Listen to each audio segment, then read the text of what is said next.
Okay. Good. All right, we're good. We're good, sir. We're back up and running. Yes, sir. Sorry about that. You'll know. Thank you. All right. Our next case is Associated Receivables Funding versus Advanced Technology Solutions. Approach. May it please the court. Good morning. My name's Alex Aberco, and I represent the Appellant Associated Receivables Funding in this matter. This case, we're here at an early stage. This was a motion to dismiss, a dismissal with prejudice for failure to state a cause of action based on negligent misrepresentation. As you know, the four corners of the complaint provide, and that there's sufficient ultimate facts alleged to state a cause of action. Here, we're dealing with commercial relationship. Section 552 under the, as adopted by the Gilchrist case, Gilchrist Timber. Section 552, Restatement of Torts and Negligent Misrepresentation. And what's important here is that Citibank, the appellee, would have us believe that if you have no interest at all in making a representation, that you can make a representation that is completely false without any due diligence at all. And that's why we're here today. So a question, so the transaction, Yes. there's a lot of different facets to this thing. The transaction, what is the transaction? We know, if I read section 552, I can infer that the transaction must be the transaction, you might disagree with me, in which the information is given, because it says in the course of the transaction, right? Well, it says, no, 552, and I would like to have 5-minute rebuttal on that. Apologize for that. One who in the course of his business, profession, or employment, or in any other transaction. But I'm talking about, I'm conceding here for the sake of discussion that there's a disjunctive, I'm talking about the transaction option. Okay, yes, The information must be given in the course of the transaction, right? And, or not? no, because Bloomstein versus Sports Immortals, there was not even a transaction. They went in for an appraisal of sports memorabilia. What was the transaction? They weren't even involved in a transaction. They were going to So collaborate. was that a course of business? It's really not clear. Yeah, it's a course of business. What they said in that case Well, you was, said the appraisers in the course of his business was giving appraisal information? yeah, he hadn't even been paid though. They said the pecuniary interest in that was that he may want to be involved in the future. In other words, if the collateral was ever sold. So Bloomfield, we're going before the disjunctive war, Right, according to your theory, and that's the appraiser in the course of its business as an appraiser gave appraisal information that was negligently supplied. But here, in other words, so we don't need a transaction in which the appraiser had a pecuniary interest because we're Right. going with the pre-or correct. option. So here, though, was Citibank giving information in what course of business was Citibank giving this information? So in this, To the banker. correct. Well, no, they weren't as a banker. They were, Okay, so you're saying, but I know your theory is that, well, they were, in this scenario, they were operating as a consumer of computer programming service. correct, yes. And so they were, Cases that theorize this tort in that way. In other words, this is not your typical business, right, but you're giving this information as a consumer. right. And there is no cases either way on that, where somebody comes and says, hey, we want to confirm these receivables. We want to confirm this as an existing business relationship. And that's what's kind of troubling here is it does say in the course of business. It doesn't say, it says his business. It doesn't say it's limited to the type of business you're in, such as an accountant, Max Mitchell, for example, an appraisal, such as the Bloomstein case. It just says in the course of your business, you have a duty to use reasonable care in giving out and supplying information. And here, my client came to Citibank saying, hey, we have this transaction. We're asking the vice president if this person is working for you. It's in the course of what Citibank is trying to do. Citibank's trying to complete that job. And they say, yes, that person. Job of hiring MBEs to do computer programming? Yes, correct. And they said, yes, this person is working for us. They literally were not As far as we know right now, we haven't gone into the discovery phase from that perspective. By your own theory, the plaintiff's theory, they were not. Correct, by the plaintiff's theory. You have to be saying that they're in the generic business of hiring MBEs to perform computer programming services. And they're, as a part of their generically speaking, in the course of their business, they want to hire MBEs to do computer programming. So they're acting as a consumer of computing services, and therefore that satisfies 552. Even though in this particular, when the negligent misrepresentation occurred, Right. That was not true because they were not hiring ATS. Correct, yes. Yeah, but if we look at this in the bigger commercial world, lenders all the time rely on receivables. And when they do their due diligence, they call the party or they say, hey, do you have relationships? This is similar to Factor or any other lender. And what Citibank would have you say is, look, if we just call somebody out of the blue and say, hey, does this person work for you? And they say, yes, they do. We can't rely on that information. So, I mean, just basic baseline negligence principles. At that point, if you take an affirmative step to do something, you have to do it with reasonable care. And here, they could have said, we don't do that. Or they could have said, no, that person doesn't. Well, they're not even saying that. Or they could say, we don't want to talk to you because we'll get ourselves in trouble if we want. Exactly, and that'd be fine.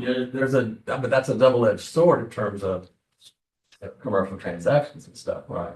Right, but if they said that, then our client would have backed away and not lent the money. There you go. And that would have been fine, but. I know, but can I pause you there? Pause there? Yes.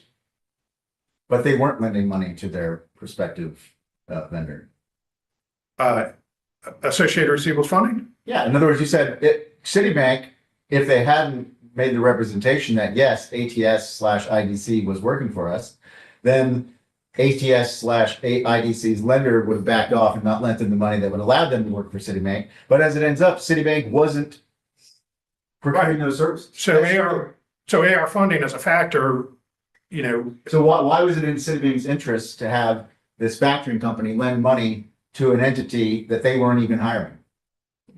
well, if they had said we're not hiring them, we wouldn't have been advancing The money. dilemma here, and that's your opposing counsel's argument. Correct. That's what I'm, running down here. Yeah, so it goes back down to the basics So you're saying, well, yeah, they had an interest in making sure that the company that was going to allow them to hire these MBEs was, adequately funded by a factoring company. But did they have that interest if that particular company was not providing those services then? Well, if we look at a higher level, they have an interest of hiring people to do work that they need to be done. Citibank does. And when a vendor is going to do that work, if they need financing, if a lender calls or a factor, which isn't technically a lender, but we use a lender here for easier sake. If somebody calls and says, I'm going to put this person, give them the money to be able to do this, do they work for you? And Citibank says, yep, they do. At that point, they did that affirmative step. And so here, that's what happened. And again, to let them escape by saying, well, because we have no interest, they have no obligation to do anything right once they make that affirmative step, would kind of unravel everything. And this, to the other point, if they called and said, we don't do that, or, because we might get ourselves in trouble, then fine, we go away.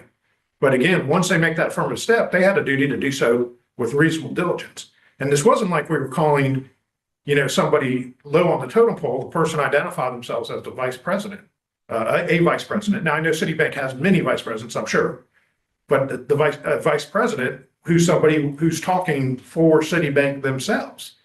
And so you would expect that person to give reasonable due diligence. If they called the receptionist, different story. But similar to the Payne Weber case, not similar, but one of the Compliance cites the Ryan Snyder versus South Trust Bank case, and argues that the outcome of this case should be guided by that case. right. So Ron Snyder was It's very similar to me. Can you make an argument that it doesn't apply? Ron Snyder, the investor came to them and said, is this a good banking risk or is this a good banking client? And similar to the Payne Weber case, that's a curbstone opinion. And again, we can talk about opinion versus fact in that instance. Ron Snyder, they said, yes, they've got accounts with us. In my opinion, they're a good client. That's fine. But that's an opinion. If they had said they bank here and they didn't bank here, then that would be a different story. But here, that's more of a curbstone opinion as it set forth in the Payne-Weber case, which is a federal case, but versus a actual fact that we're talking about here. And in the Payne-Weber case, it says if it's gratuitous in nature, this wasn't gratuitous. Citibank wants to get their work done. They want to get programming done for them. If they're using MBEs to do that, they might not be funded. So it might be worthwhile for them to have factors or other lenders confirm receivables so that they can move forward with their MBE program. So here, But isn't that, sort of tangential? I mean, they could have been a car dealership, they could have been any business that uses IT, correct? could have been any business. So is that really in the course of their business or profession? Well, I guess the question is the course of business, is that limited by the type of business they're in? So, for example, is an appraiser, certainly that person, or a CPA, but if you're just in business, say you're a construction company and a subcontractor, It uses IT. yeah, and a subcontractor Or a could, court that uses IT. yeah, and a lender comes to you and asks if that subcontractor is working for a general contractor, and then says, hey, is that subcontractor working for the owner? And the owner says, yeah, I see their cars out there. I see their trucks out there. They're working for us. We paid them. Same here. It's just when you're in business and you're in commerce. But the question, I think my question is that there's an incidental use of a service that is not limited or not strictly related to the business or profession or whatever of the representative. Right. Is that what the restatement is talking about? I think it is. And I think if we look at McCain, Of course you do. yeah, but if we look at McCain, the McCain case, McCain versus Florida Power, if you are engaged in commerce, you have a duty to avoid, to act within reasonableness, within the scope of that, within the scope of the work. So here, that's what we have. McCain says broadly, if you're involved in commerce, and 552 kind of piggybacks on that and says, in the course of your business, if you're trying to get something done and somebody asks you to provide information, if you do so, you have to do so in a reasonable manner and supply the information within a reasonable manner. If you don't want to supply it, you can certainly say, no, I don't want to. And that's where we're at here. So here, Citibank would again have us allow us to escape, anybody to escape liability if somebody calls them and they confirm something. And that's just not what our common law and our negligence rules should apply for. And I believe business, in course of business, means in course of conducting your business, whether it's an appraiser, that's more particular, but any business, I think, such as we had here. Interestingly here, that this is a unicorn case, but the actual negligently supplied information was whether this was in the course of the business, or whether Citibank had a pecuniary interest. I mean, how does that factor into, no pun intended, this? Yeah. Well, the fact is IDC. You can lie about what would give you liability. In other words, the negligent misrepresentation was, yeah, we're in the business of hiring IDC/ATS employees. Right. And then they said, what? No, we're not. So therefore, we're not in that business. Therefore, we can't be held liable for the blatantly negligent misrepresentation use. Correct. Yeah, and that's what's so troubling is a lot of So businesses. is that consistent with case law and restatement? Is the appellate, that theory consistent? In other words, well, sorry, maybe you should have seen the contract for the computer programming service, or you decided to purchase their receivables.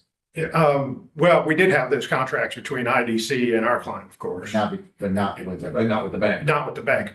But I don't think there's any even dispute that IDC, and I think that was alleged, was providing work for Citibank. The question is whether ATS was under that umbrella, because we were one removed. But yes, so they could say, exactly what she said. They could negligently supply information, say, wait, oh, that's not us. And be out of, outside of liability from that perspective. So it just doesn't make, common sense. And I think the case law is consistent with, if you supply the information, you've got to do so in a reasonable manner. I got a question for you about the option after the disjunctive or a Okay. transaction in which she has a pecuniary interest. Let's say that there was some other misrepresentation, but that Citibank was actually receiving services from ATS. Right. Would that have been, but that's a separate transaction. For the transaction which she has a pecuniary interest to apply, doesn't the information have to be given in the course of that transaction? So, Like the appraiser. I mean, well, it was, Give me some info about, yeah. yeah, and it was in the course of that. It was in the course of the transaction of our client with, similar to the appraiser in Bloomstein. It was in the course and scope of the employment of the transaction between our client and ATS. So they were kind of the third party outside of that. So it was in the course and scope. And again, I would argue, and we have argued, that there is a pecuniary interest because Citibank has an interest in getting work done, getting its servers built, getting programs made and things like that. So similar to Bloomstein, where it's even more far removed, where the appraiser doesn't have an actual interest in that transaction, but may have something in the future. Here, Citibank. Okay, so I mean, that's Let just, me interject you into your 5-minute rebuttal time. Oh, okay. Proceed quick. Okay, yeah, if I could, I'll answer that question if, well, that's the distinction between the transaction in which the damage occurred and the transaction in which the information was given. The damage occurred in the Bloomfeld case, and, with the collateral wasn't. right, wasn't good. But the transaction, even though there's no money exchange, was the information. Yeah, but the collateral was impaired in our case too, because we didn't get the receivables. Well, I get it. Yeah, Well, we can. okay. Thank you.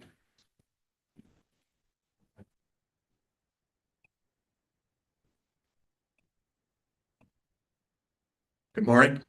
May it please the court. Donald Mahakovich, representing Citibank. This case is not in its early stages. It's been around long enough that two different circuit court judges entered two different orders each for a total of 4 orders granting Citibank's motions to dismiss count 11 for negligent misrepresentation, which is the only count against Citibank in this case. In each instance, including the dismissal of the 4th amended complaint with prejudice, the threshold issue was the lack of a duty of care over the plaintiff under section 552. Under comment C and D to section 552, which is quoted in both of the leading cases that we're dealing with today, Reimsnyder and Bloomstein, a duty arises in 2 occasions. Under comment C, it arises where the defendant who supplied erroneous information has a pecuniary interest in the actual underlying transaction in which the information is given, in this case, a loan transaction. Or comment D, where the entity that gave the false information has a pecuniary interest by virtue of being in the specific business of supplying a particular type of I information. should see B, but those are just comments. In the actual body of that section of the restatement, it doesn't, there's a disjunctive in it. You don't have to have a pecuniary interest in the transaction, which in the transaction, if the information was provided in the course of the defendant's business professional plan. Those aren't just comments, but those are comments that were adopted in the Reimsnyder. So once the case law relies on those comments become something more than just comments.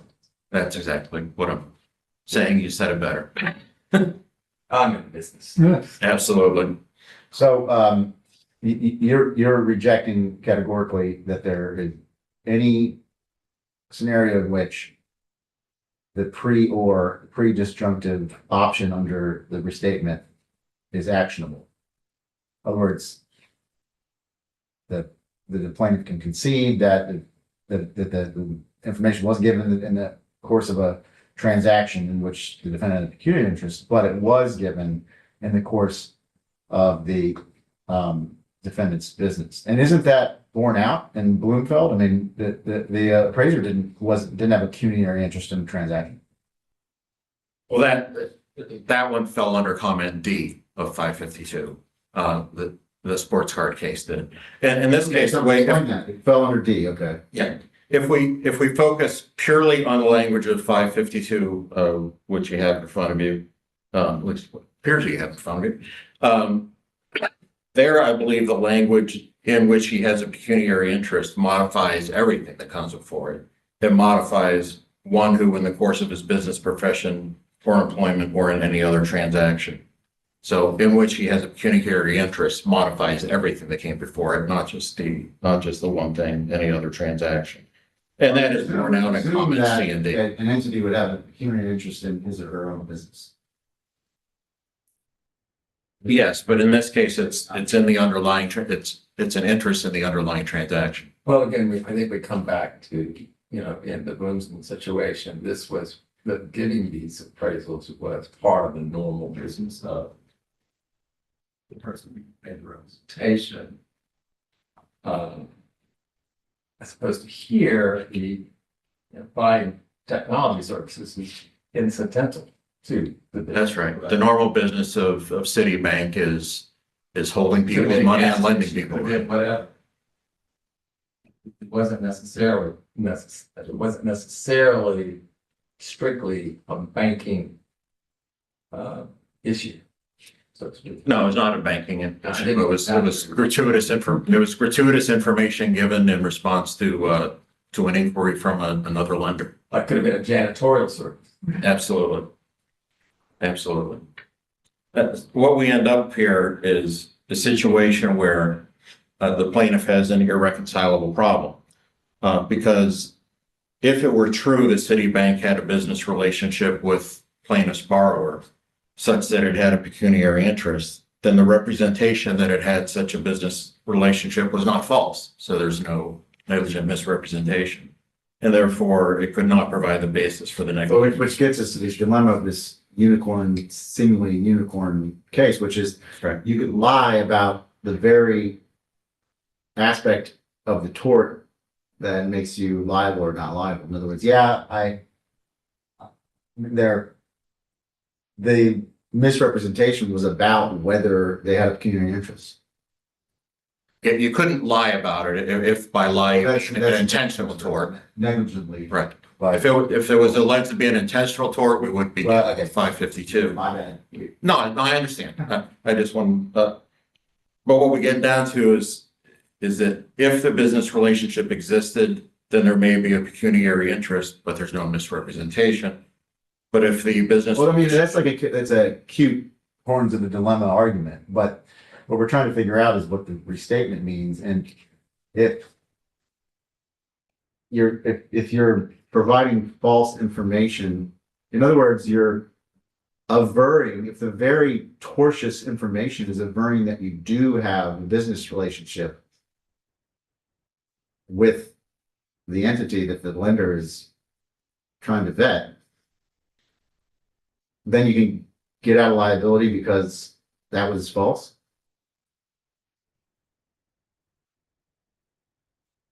That's not exactly the way I would phrase it. We often have that issue, Joe Gatlins, but Yeah, no, what we end up with is two things here. I mean, they have to prove that there's a misrepresentation and they have to prove that there's a duty, and they have to prove that there's a duty owed. It's got hot water.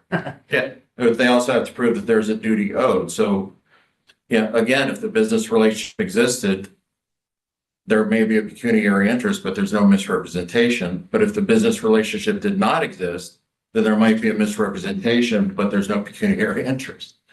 So they can't prove both elements with the same thing. They can't have it both ways. Yeah, I know. I read that and I said that was cute way to phrase it. But the problem is, if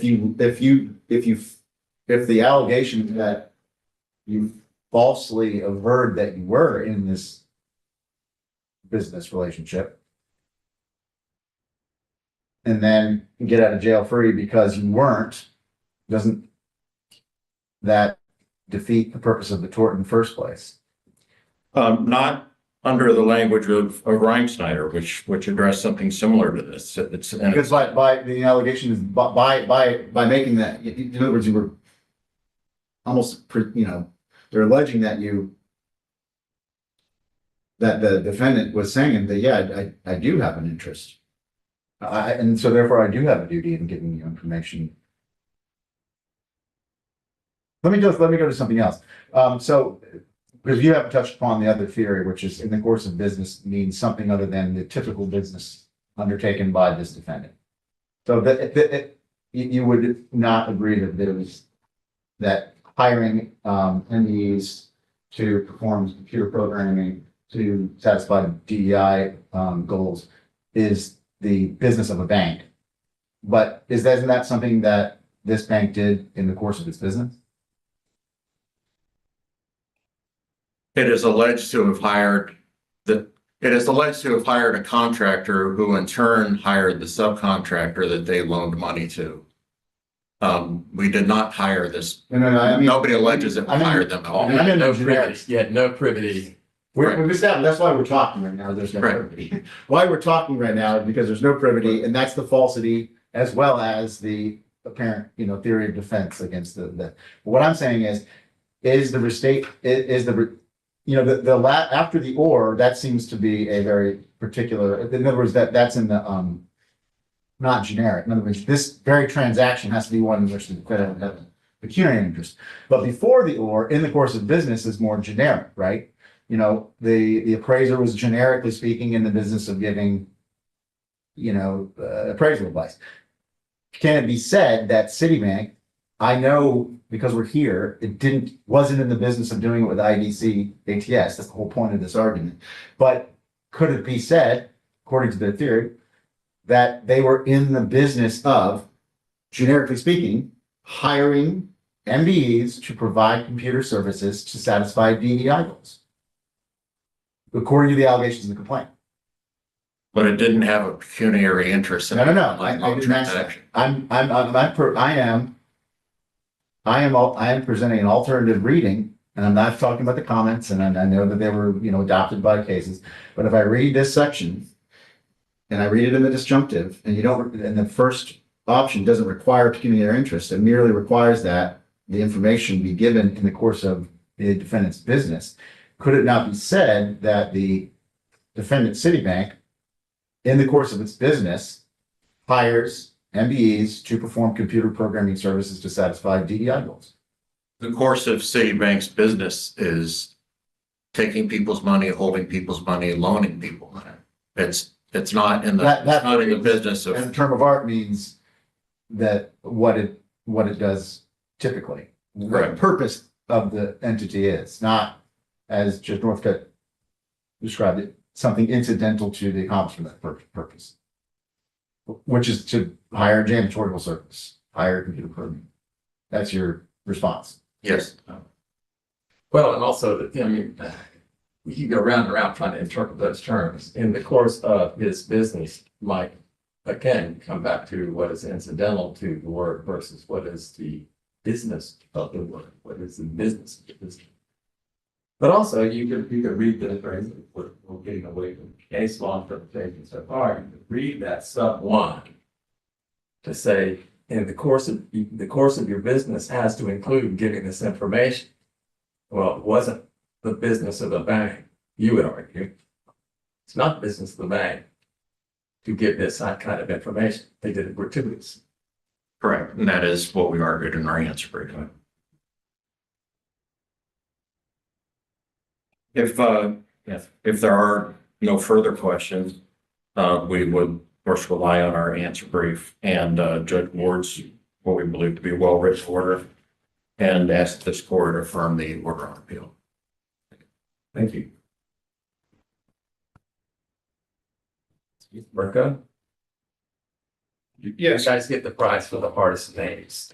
You got it right, though. So one of the cases cited, it says that an Illinois Southern supplement, FSUP, cited by The appellee is Continental Levitt Communications versus Payne Weber. And one of the quotes in there that I quoted in my answer brief was, these section 552 duties reflect the reasonable expectations of user of information. Given the circumstances in which the information was supplied, the user is either entitled to reasonable expect.